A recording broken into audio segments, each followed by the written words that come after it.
Welcome to the OC24 podcast, where we've taken some of the best talks and discussions from this year's 24-hour conference on global organised crime, which showcases some of the most interesting research into organised crime around the world. This episode is called Organised Oil Crime in Nigeria, the Delta Paradox, Organised Criminals or Community Saviours. Thank you so much for joining this conversation on organized oil crimes in Nigeria, the Delta Paradox, organized criminals and community saviors. Thank you so much for those who have joined us quite on time. My name is Omolara Balogun, and it's my pleasure to moderate this section today. And I work with the West Africa Civil Society Institute, WACSI, as the heads of policy influencing and advocacy. Here at WACSI, I offer strategic direction to the Institute's ambition to influence regional policies that affect civil society development effectiveness. And I also lead the regional advocacy agenda that are of interest, to WACSI. And from time to time, we create tactical spaces for civil society to set agenda for issues of this nature, and of course, to add their voices to emerging issues around closing civic space, democracy and governance, human rights, and sustainable development. On this panel today with me, I have two renowned authors and experts in the field of transnational organized crimes. I'm going to start with Robin Cartwright. Robin is a senior fellow at the Global Initiative Against Transnational Organized Crime and was the executive director of UK government investment advising on governance. He was a partner for 14 years in the global strategy team of business advisor at KPMG LLP, where he developed a capability to measure and counter illicit trade, recognized by World Customs Organization and the European Commission. Robin began his career in security and intelligence for the UK Ministry of Defense, and he is well researched and written a lot of papers on private sector's response to organized crimes and counterfeit pharmaceuticals in Africa. Robin is a member of the Technical Reference Group for Global Initiative Transnational Organized Crime Index for Africa in 2019. Robin, thank you so much for joining us for this conversation. I also have with me on the panel today, Dr. Oluwole Ojewale, who is the regional manager for ENACT. ENACT is the Regional Organized Crime Observatory. He is the Regional Organized Crime Observatory Coordinator, I beg your pardon, at the Institute for Security Studies based in Dakar, Senegal.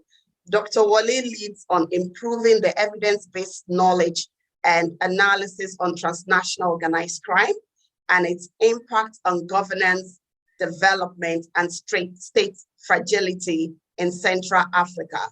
His research and policy interests span transnational organized crimes, urban governance, security and conflicts, and resilience in Africa. His ongoing studies focus on how urbanization shapes transnational organized crimes in Mali and Nigeria. He also works a lot around arms trafficking in Cameroon and illicit trading of coltan in the Democratic Republic of Congo.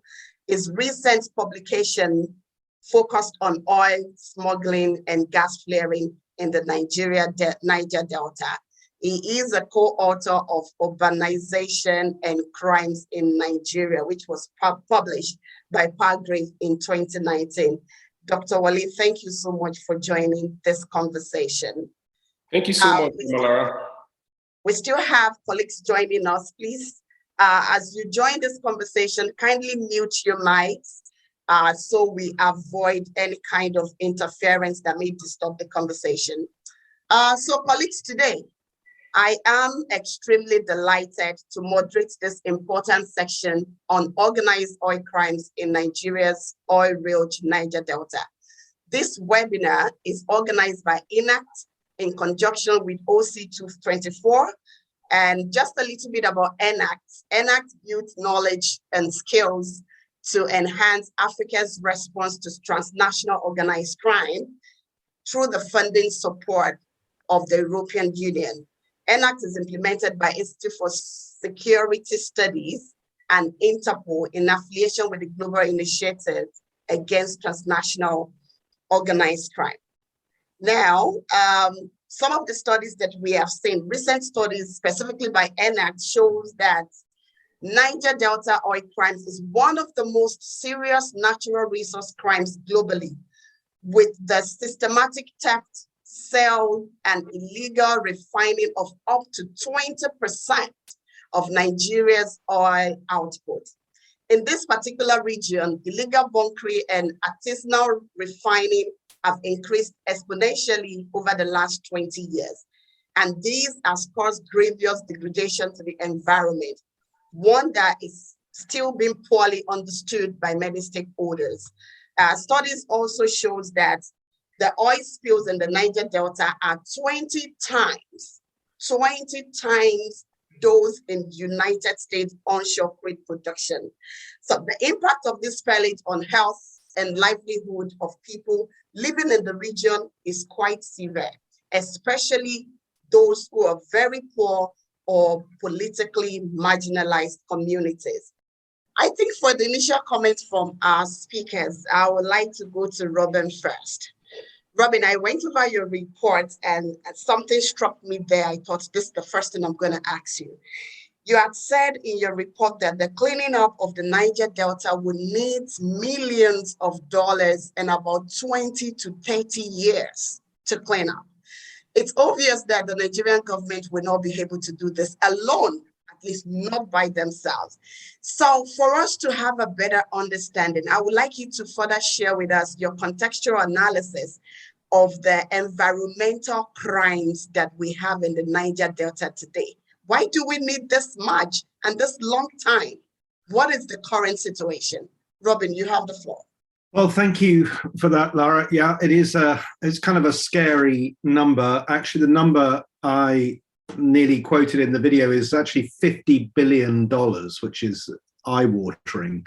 And the amount of money that's been allocated just for Ogoniland, which remember is only one small region, is only I think $10 million. So there's a hell of a long way to go to clean up the whole of the Niger Delta. Why do we say it needs so much effort? Because it's one of the world's largest wetlands. It is a very natural but fragile ecosystem.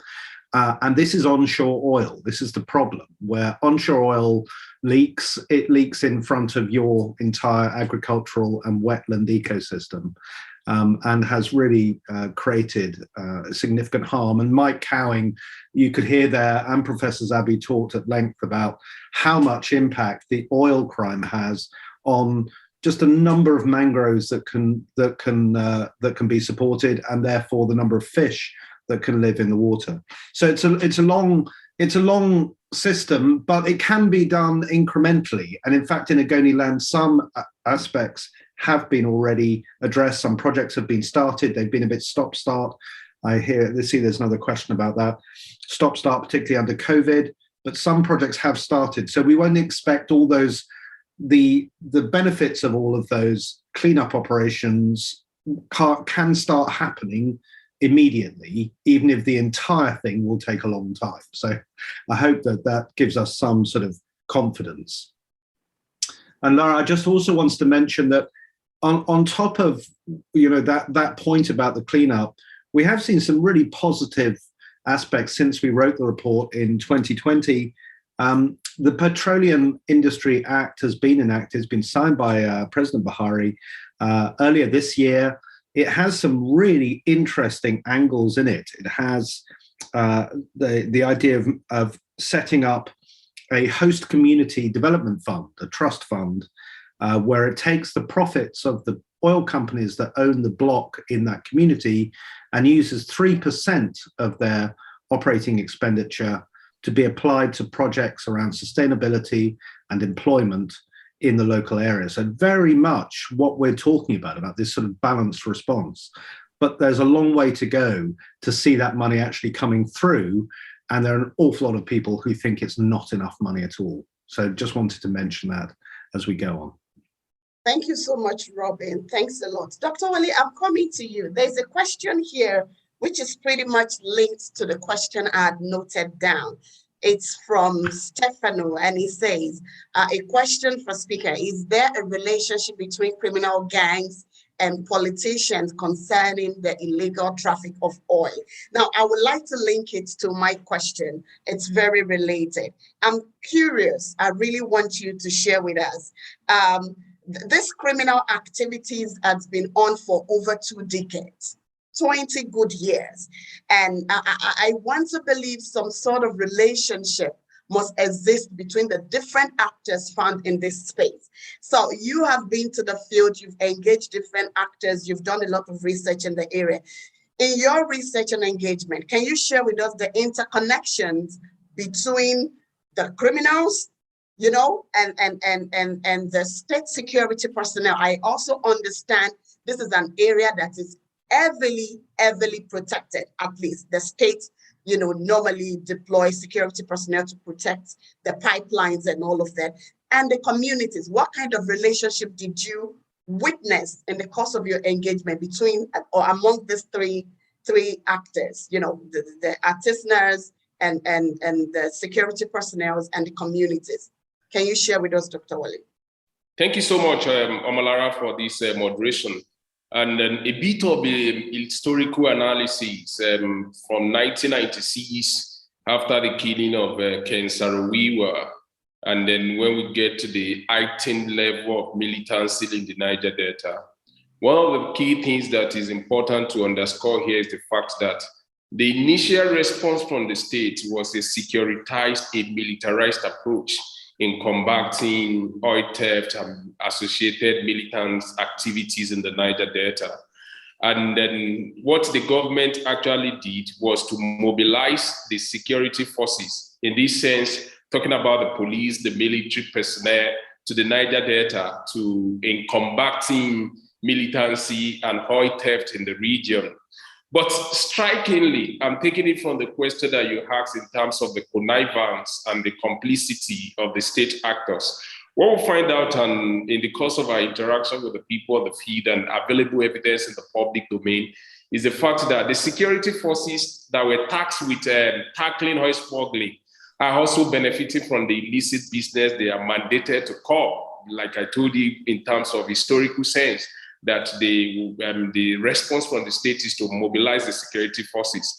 And that indeed the state security forces in both Nigeria and neighboring countries, because it's also important for me to underscore the fact that the oil theft of the Niger Delta cut across international frontiers. It is being smuggled to Benin Republic, to Cameroon, to Niger Republic.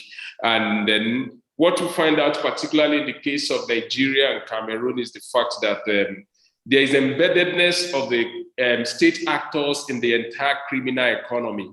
And in Nigeria, for instance, the Joint Task Force, which consists of the military, the police, the security, Nigeria Securities and Civil Defense Corps, and police personnel who were tasked with tackling militancy and related organized crimes.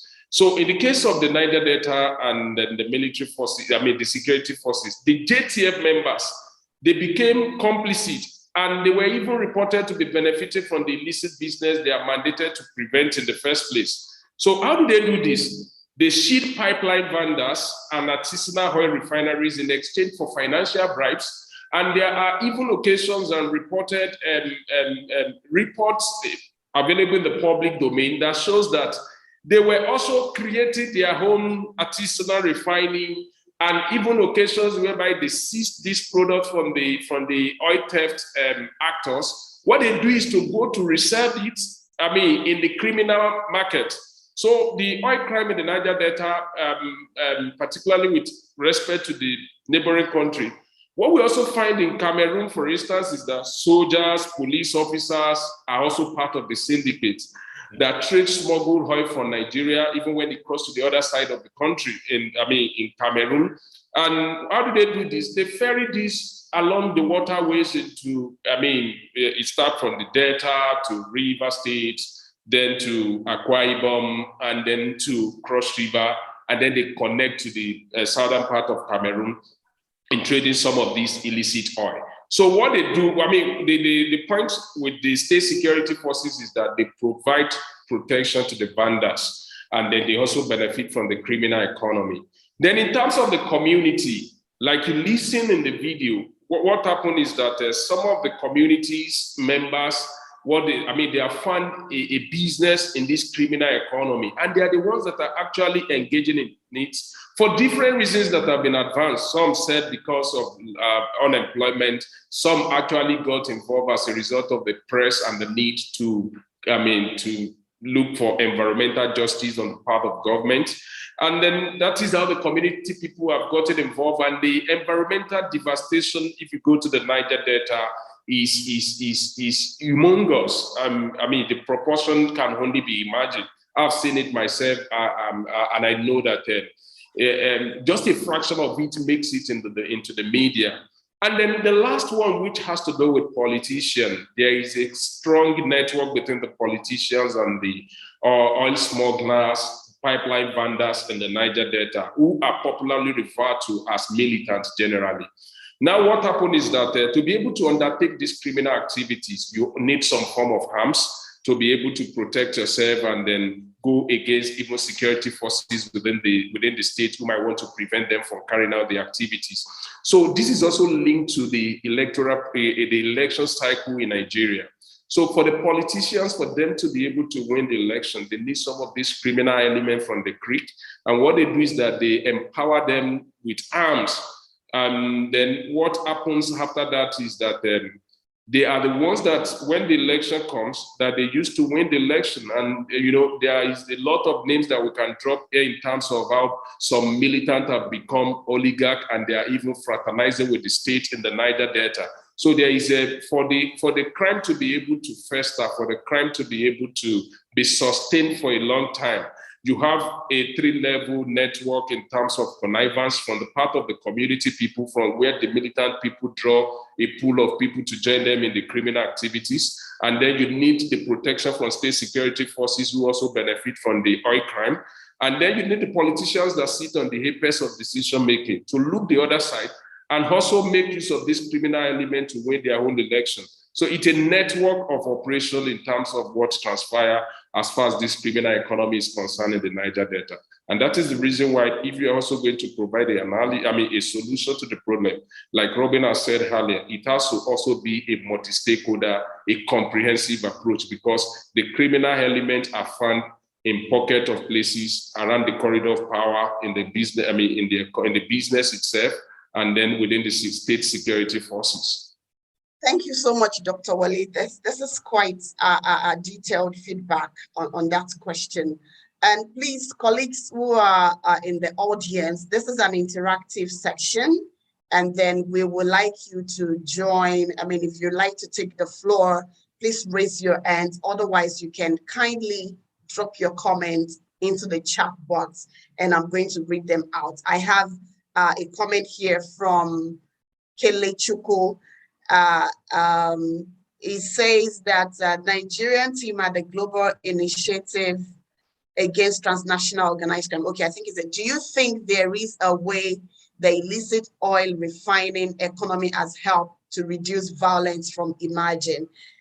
Is there a connection between these two? Do you think the ongoing and booming, illicit refining of oil in the region, has it reduced or contributed to reducing, violence in any way? This is this question. Robin, please. It's a really interesting question, this one, because it's whether or not this illicit economy has actually pacified the community, in effect, because it was only 12 years ago where we had open armed conflict in the Delta. We had an amnesty in 2009, and we had roughly around that time, the end of armed militia and militant activities. And the argument is that actually those militant activists became illegal oil refiners. And there's some good evidence about that. So Mr. Iruema's question is a brilliant one.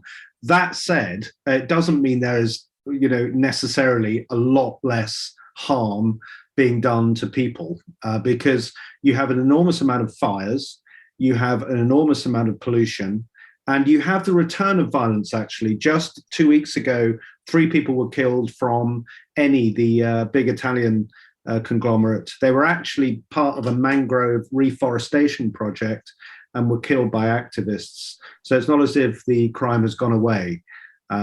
So I wouldn't say we have traded open warfare for peace, because we haven't, sadly, but the point is well made.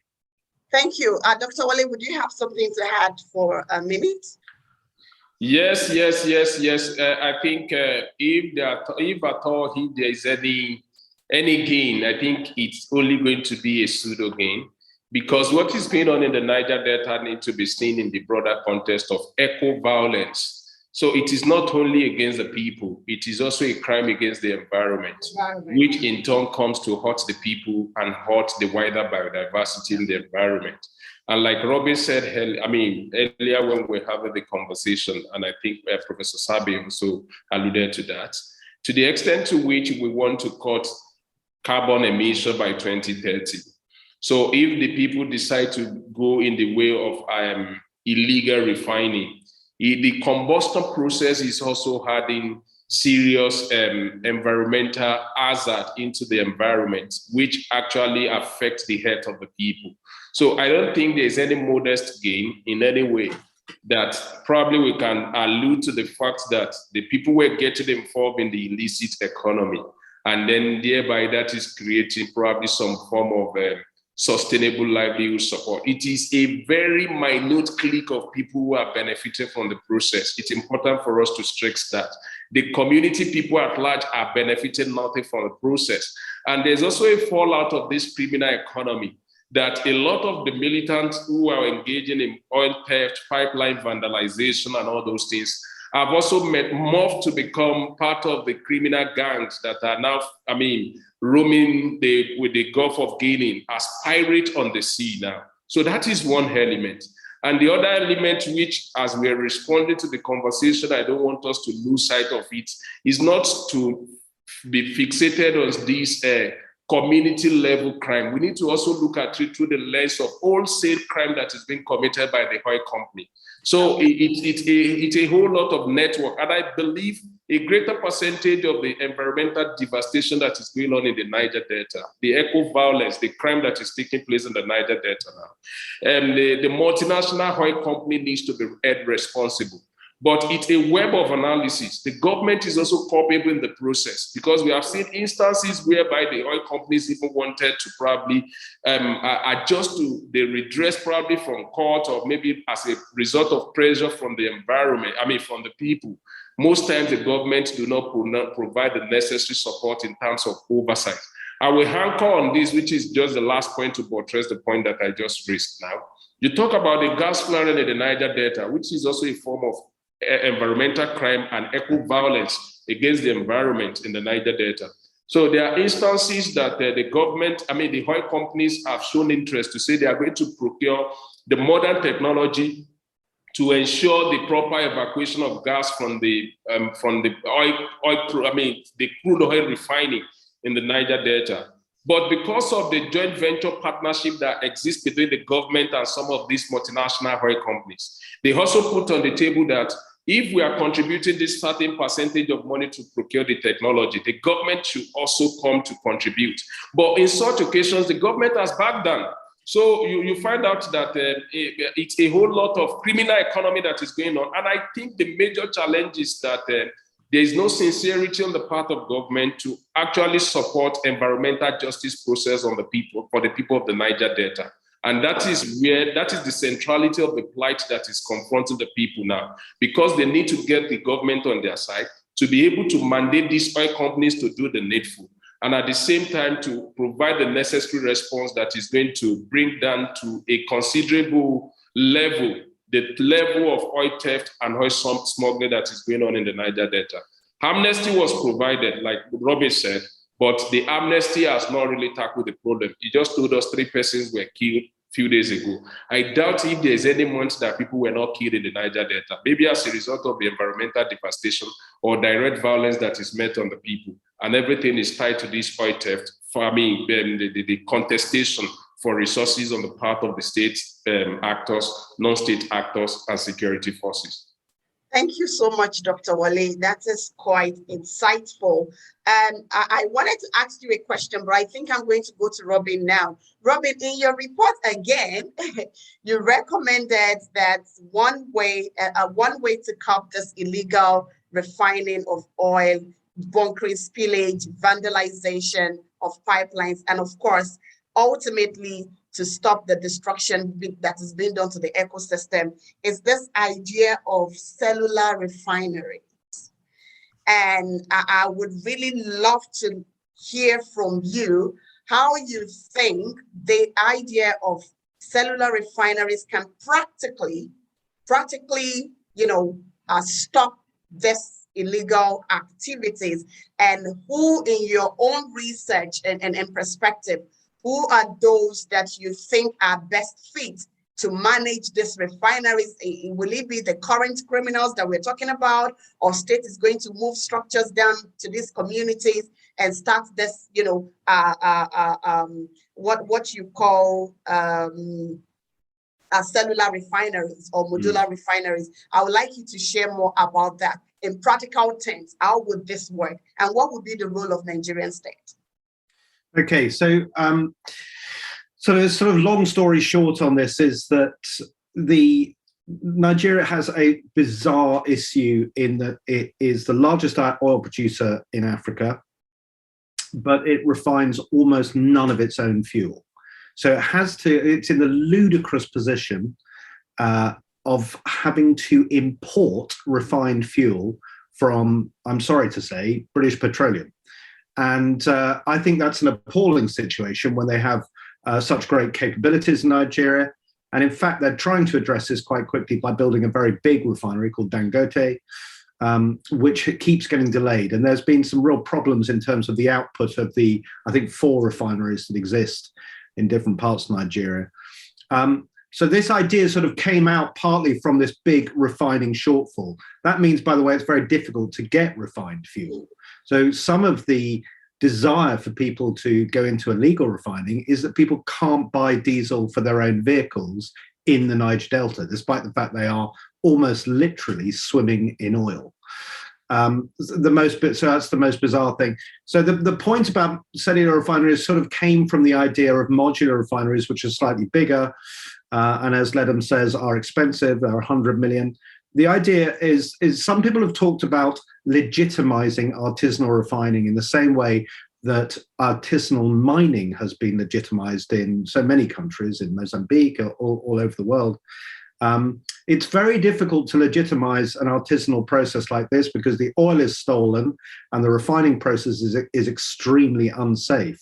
So one of our suggestions, along with our colleagues at the Stakeholder Democracy Network, was to create cellular refineries, which are cheaper than modular, sort of $20, $30 million. And the idea would be that you create public-private partnerships around them, so you get external investment, along with the promotion and encouragement of the government. And this is possibly something that could be picked up by the Host Community Development Trust that is now part of the Petroleum Industry Act. But I've got to say, the modular refinery program has not been a success. And so we are still a long way off this one. This has not caught fire, this idea, just yet. Thank you so much, Robin. Dr. Wale, in your last comments, you mentioned a lot about the role that state actors are playing in these crimes.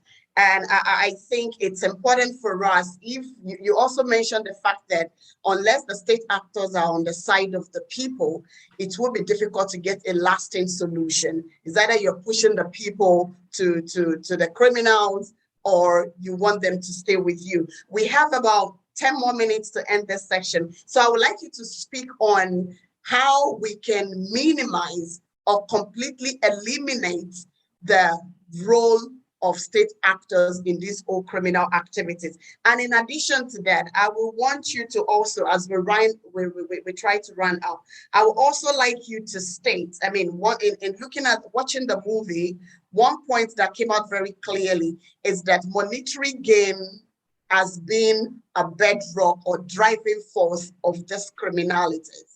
So how do we ensure that the people who are making these gains have alternative means of making gains, or financial gains, whatever we call it? What kind of incentives can we provide to these people, and how can we eliminate the role of state actors? If you can give that to us in 2 minutes, that would really be helpful.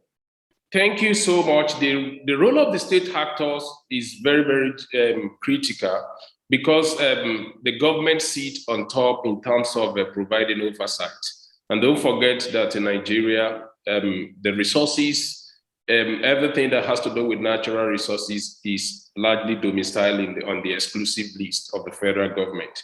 So in this sense, the federal government actors, whether NNPC, security forces, have significant roles to play. Because they are, some elements within the quotas are also part of the criminal economy.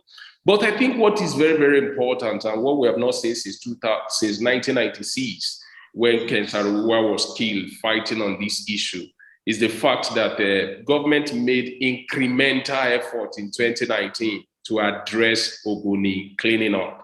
When I was in when I was in Rivers State and Bayelsa in May and April, in August this year for this research, what I found out is the fact that there is no significant work going on as far as the cleaning up is concerned now. And that is the principal concern for the people.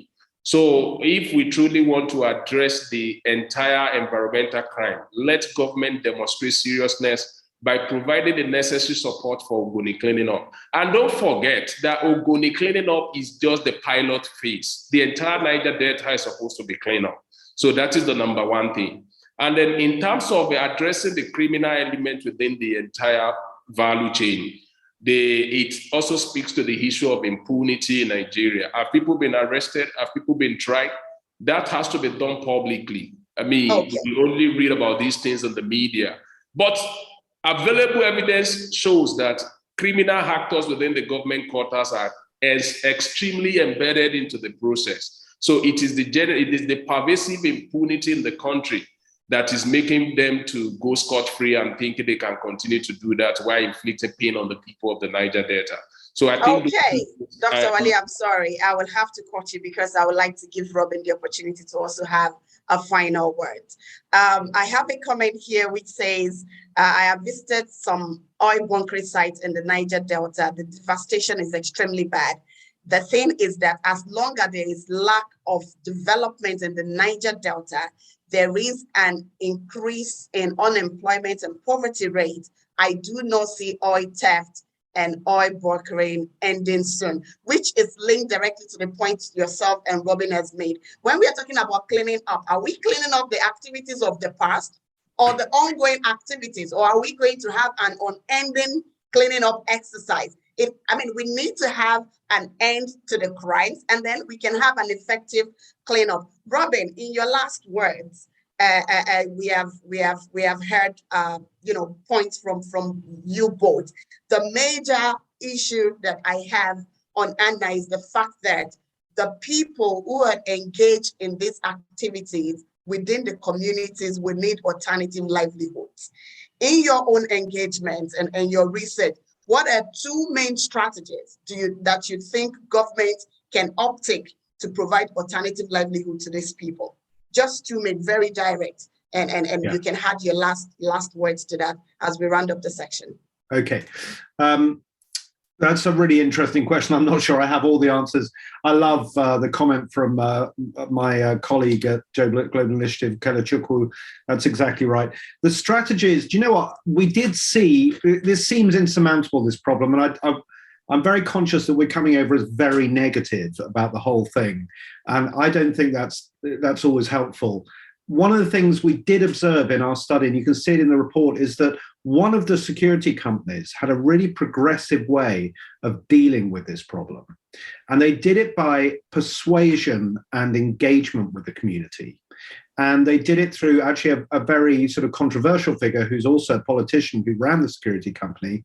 And I won't go into details about who and where and what, but he did create in Bielsa State a real sense that people should move away from the oil crime and towards other livelihoods. And what actually happened over a period of time was that many people who were oil refiners illegally became oil security professionals. So they helped with the surveillance of the oil crime.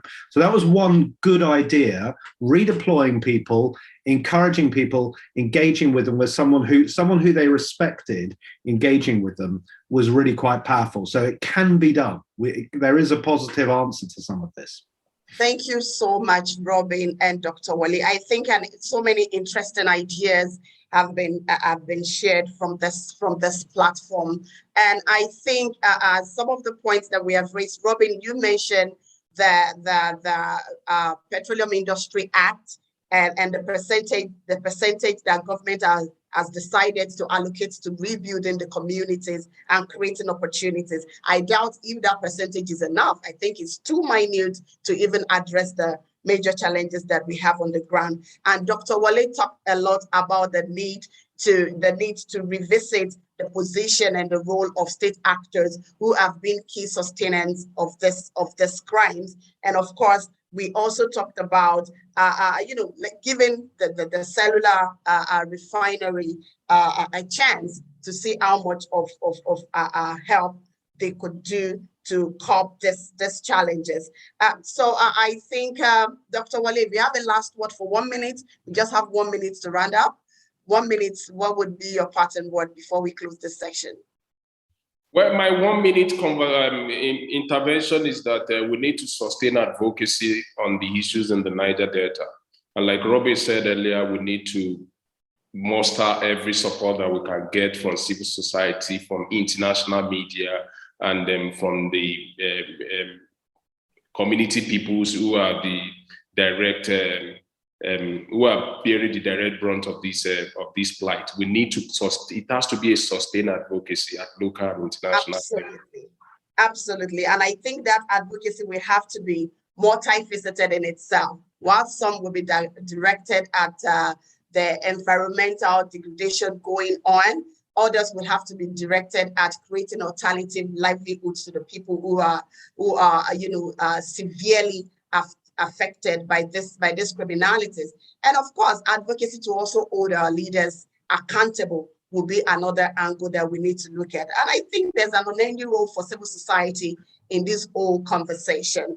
And I believe that, some of the points that we have shared here, civil society working within the environment, within this region, we take it on. And of course, the work that you are doing in ENACT and that Robin is also doing, we continue to contribute not only data that we need to engage, but of course, instructive recommendations that policy actors can use to address these challenges. Thank you so much to both of you for joining us for this panel. And thank you, colleagues, participants. Thank you for participating. And to those who asked questions, thank you so much for sending in your questions and your comment. It has been an educative section for me. And again, my name is Omolara Balugu. I work with West Africa Civil Society Institute. It's goodbye from me. Thank you. Thank you for listening to the OC24 podcast. For more talks, have a look at the podcast feed on whichever platform you use. There are loads more to listen to. Video versions of these talks are also available on the Global Initiative Against Transnational Organised Crime YouTube channel. If you would like to share these talks around, we ask that you use the hashtag OC24 and let us know what you think. The 24-hour conference on global organised crime is brought to you by the European Consortium of Political Research Standing Group on Organised Crime, the Centre for Information and Research on Organised Crime, the International Association for the Study of Organised Crime, and the Global Initiative Against Transnational Organised Crime. For more information, head over to oc24.globalinitiative.net. This has been the OC24 podcast from the Global Initiative Against Transnational Organised Crime. Thanks for listening.